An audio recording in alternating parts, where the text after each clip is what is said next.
Hey, y'all, this is Darrin Morris, and you're listening to the Texas Toast Podcast. Best, so let's go.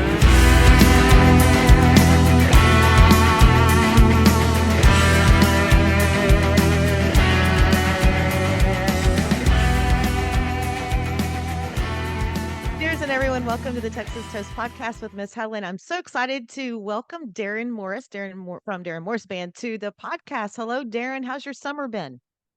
It's been great so far. I'm ready for the cooler weather, though. It's very hot. Yes. We have definitely had some torturous heat for this summer. So, staying busy with your family during this summertime. We've had we've taken a couple trips, and of course, we've been busy doing shows. Just about every weekend. So it's been busy during the week and during the weekends during the summer. So for sure. Well, I can drink in this bar. Congratulations. It's out to radio. And okay, while we're speaking this week, it was Song of the Week on Texas Country Music Chart. Debuted in the top 100 at 46, most added, greatest spin increase. It's a great, awesome song. We featured it here on the podcast with Texas on Tap. It's just wonderful. Well, thank y'all so much. We are still kind of in shock at how this song has kicked off the first week, and man, I just hoping for good things out of this one. I think it's going to do well. How did you pick that one to be your next radio release? Because it seems like it was a little bit since you've had a release. Yeah, I mean we've had one. Our last one didn't. Our last one did go to number 10. It went all the way to number 10. But yeah, this song was presented to me by a friend of mine named Jeff Rowe. He wrote this song and sent it to me. And it's not really a song like I don't do a lot of typically like drinking type songs.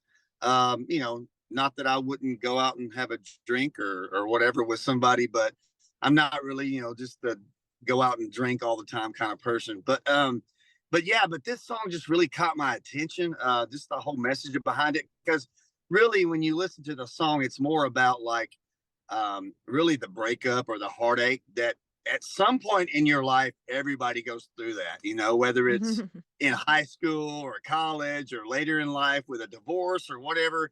At some point everybody's going to go through that kind of situation, and so I think it's really relatable to just about everybody. So Right, right. I kinda called it. I said, it seems like there's this that could be a new thing, like your safe zone bar to get away from yeah, your ex, like the whole thing with that song. exactly. That's right. That's right. Of course, it's hard to find. It depends on where you live. I guess if you live in like Houston or Dallas or something like that, you can probably find bars that nobody knows anybody. But around like local, small towns in Texas, like everybody knows everybody. So it doesn't matter if there's 12 bars, everybody's going to know everybody in that town. So Absolutely, that is so true. Well, you've had so much success with your music. Let's talk about a little bit of the history and get to know you a little bit more, history of the band, but let's talk about you growing up young in church and starting to sing. yeah, so mom and dad were pastors for 48 years. And so me and my Awesome. brothers and sisters, we grew up singing and playing all around the state of Texas. Mom and dad pastored north, south, east, and west pretty much. And so that's how we all got started. But man, dad, even though he was a pastor, he loved country music. And so I grew up listening to, um, Keith Whitley and George Strait and like George Jones and Waylon and all those guys.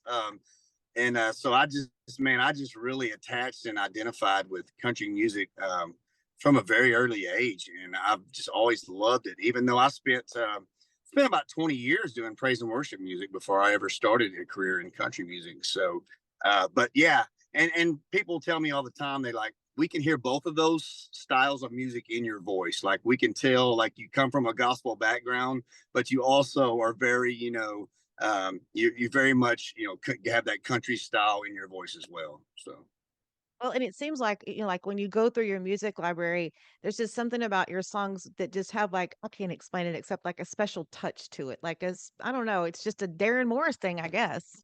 yeah, I guess that can be a good thing. If you don't sound like someone else, then you kind of identify as your own person, which I guess can be a good thing. So So many great songs. So then you put the band together and y'all were playing at a restaurant in Gilmer.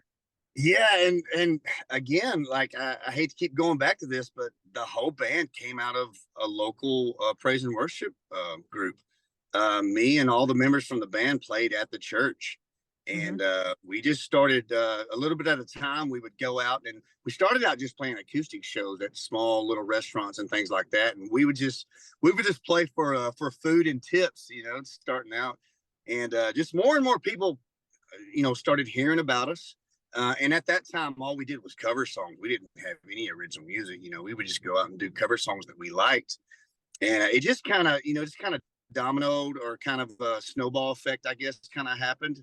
We would just play somewhere, and then, somebody would be there, whether they were coming to hear us or just accidentally happened to be there. They would be like, "Oh, hey, you should go play here, or you should go play here. I know this club owner, I know this restaurant owner." And it just kind of snowballed like that, and just kind of grew to where, here we are, a little bit over 11 years and in this Right. business. Yeah. So what was it like when you went in and you recorded your first album?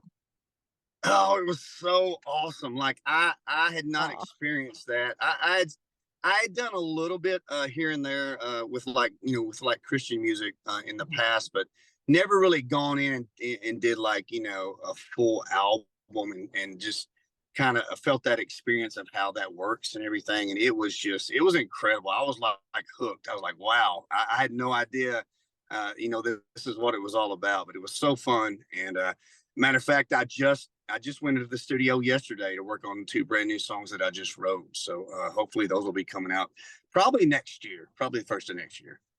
Yeah, that's exciting because I was gonna ask you, like, if kind of what was cooking for future music or a future new album. So you're just gonna kind of still trickle out some singles? Yeah, I feel like and I know, several people are putting out albums again, but I kind of feel like some of those songs on the albums get lost to me in the shuffle. Like, you put out a song that has an album that has 10 songs, and people might grab on to two or three of them, and then the other seven seem to kind of just fall to the side. And I don't want to lose that. I think if you spend the time and the money on a song, you want it to be heard. You want it to be out there, and for people to actually, like, interact with it, and attach themselves to it. So I'm for right now, yeah, we're just gonna do singles, keep doing singles, and see what happens. I mean, someday we may do an album. Yeah. I mean, that seems to be the trend now, and it seems to be working really good, and it makes it even more exciting for us music fans. I kind of like it that way, to where you're just not hit and Right. bombarded with so much. I do want to talk about some of your other radio releases, some that are my favorites. I absolutely loved "She's Gonna Leave a Mark" when it came out, and it was very successful for you. Yeah, that song, again, that was another Jeff Rose song. He and a guy named Matt Rogers, which some of you guys that name may sound familiar with you. He wrote "Till You Can't" for Cody Johnson. So Matt's an incredible writer, and I've had the privilege of writing a couple of songs with him as well. But he and Jeff wrote that song. That song went all the way to number 9. I really, honestly, like, of all the songs I've put out, I really think that song is my favorite song of everything I've ever done. And I thought it should have went number 1. Of course, I think they should all go number 1. Yes, we do. But Yes, anyway, man. right. But number 9. That song is still, we still get requests for that song almost every show we play. I'm So sure. it was a good one. It's a good one. It's a good one. And then going back a little bit to "I Will," absolutely gorgeous song. Yeah, and that song is still, like, on, like, Spotify and stuff like that. That song is still our number 1 song that's being streamed more than anything else. The only other song that has done more than any of those songs is the very first song I put out, called "Green Eyed Texas Angel." Oh, I was gonna That talk about that song. Yes, that was Yeah, on my list. yeah. Oh, So love it, love so it, love that it. Yes. song, gosh, I look at my numbers, every periodically on Spotify, and that song, even after all these years, is just, it's crazy how many people stream that song still. And that was actually our first song to go over 1 million streams, and so it's still going. And "I Will" is right behind it, like, it's almost at one Right. million as well. So Yeah. Yeah, Yeah, that's exciting. Yeah, it's a great song. I mean, that was like really, I know you had all your, I mean, it was like top of my list. So yeah, that's a good yeah, one. yeah, And then yeah. And I am, that one only went to like number 31, but it's still probably the most popular song that we've ever put out, even though it didn't go top 20 or anything like that. But yeah. Oh, yeah, I love talking about this. That is so much fun. And then God made me a cowboy. I mean, every time, I mean, like when I'm riding or I have my radio on and I'm listening, it's still getting like heavy, heavy recurrent play. And it was such a good song yeah. for you as well. Yeah, and it became our sixth top 10 song. It went all the way to number 10. And gosh, we were just happy to get back in the top 10 again. It'd been a while since we had been there. And so yeah, that song that man, that's just gosh, I don't know how to explain it. That's just one of those songs that once you hear it, like you're just it's stuck, like it's in there. It Yeah, just just talking about it, it gets in your head. yeah, exactly right. Like you're probably singing it like I am right now. So I'll let you sing it, not me. I keep that on the low, low. Oh, okay, where was I going with this? I'm off track now. This is so much fun talking about this, and literally, I just forgot where I was going next. I guess let's go ahead and talk about your tour schedule because I did look at your schedule. It's packed, packed, packed. yeah, so we got a really awesome show coming up this weekend at Dosey Doe Big Barn in Houston.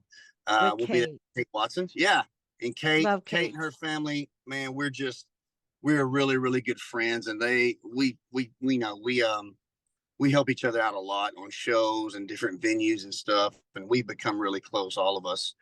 In fact, matter of fact, Jesse Watson, which is Kate's dad, is a Correct. worship leader at a huge cowboy church in Conroe, Lone Mhm. Star Cowboy Church, and I'm actually leading worship there this Sunday. So that's going to be Oh, fun. Yeah, wow, that is yeah. oh. So I'm excited about that. So we'll do Dusty Dell on Saturday night, and then I'll be at their church leading worship on Sunday. So that's That is exciting for me. awesome. I just love that. See, that's what I love about our little Texas or big Texas country family. It's like, and especially, Yeah, coming from a church background myself, you were talking about leading praise and worship and the guys in your band coming together. And I think honestly, with the praise and worship music in church, that's how you develop and build those tight harmonies. sure, yeah, absolutely. And that's one thing we love to do at our live shows is have a three-part harmony going. Mm. And people just they really like to hear those sounds, and you don't hear it a lot these days. It's usually just one guy up there and he sings it all, and you might have one background singer that you can barely hear. But yeah, we try to do more three-part and four-part harmony if we can on a lot of our stuff at live shows. So congrats on another nomination for Texas Country Music Awards coming up, Band of the Year. And of course, you've had multiple wins there. I think single, artist, band. Like you've Yeah, racked up quite a few awards. we've been we've been very blessed over the last few years, and it spans about I guess it spans about 5 or 6 years, I guess, winning different awards at the award show, and just we're blessed. I don't, it's awesome. I don't take too much stock in it, but I mean, I appreciate it, and I'm thankful. But man, we love what we do. If we never win an award, Mhm. that's okay. We love what we're doing, and just gonna keep doing it. So. Absolutely, yes. But the fun thing is, it gives us all an excuse to get together. That's true because I hardly ever get to see, especially like artists and stuff. We never get to see each other unless we're doing a show together. Like we're opening for somebody or they're opening for us. A lot of times we never see anybody else because we're always so busy on the road. And so, yeah, you're right. I mean, there's 2 or 3 award shows a year, and we try to make them all just so we can go visit and see everybody and hang Mhm. out. So, yeah, it's And fun. I remember a couple of years, the first year that we were at the Texas Country Music Awards, I did get to visit with you. It was kind of one of those short visits, but I was like, "Oh my God, it's Darrin Morris. This is so cool." Yeah, yeah. No, I love that kind of stuff. I really do. And the thing is, like with social media, a lot of times you feel like you know people, but you never actually get to meet them. And then when you get to meet people in person, it's like I feel like we've known each other forever, but we've actually never met in person. So it's fun to be able to do that. And like you said, it only happens probably once or twice a year, maybe. So Yeah, and it's always the best and the most fun. So what is fun for you outside of music? So I love to hunt. Um, I love to deer hunt. That's something me and my dad did. Dad passed away a few years back, so I haven't done it as much as I used to. But he and I used to always. That's what we would do together. We would always deer hunt. I love playing like softball and stuff like that. I've been playing sports since I was a little bitty kid, and so even though I'm older now, I still have that kid mentality when it comes to getting out there and getting dirty and hitting the ball and whatever kind of stuff. So I love doing that. And just hanging out with my kids and my wife and just enjoying every day that the good Lord gives us, you know. Amen. That's so awesome. So awesome. So, anything else that you want to talk about before we wrap this awesome visit up? I hate to let you go. This has been so fun, but anything Thank you. else? I don't think so. It's an honor and a privilege for me to. I don't think we've ever been on your show before, so this is really cool for me to be able to talk with you guys and have you guys feature our song and our music and stuff. So I'm very thankful to y'all for letting me do this. Well, I'm a super, super big fan, and it's been amazing visiting with you. Look forward to seeing you in November. And one last question: if you were a cocktail, what would you be? Espresso martini. Okay, sounds good. All right. Thank you. Thank you so much, Darren Morris. You're awesome. Thank you so much. Bye.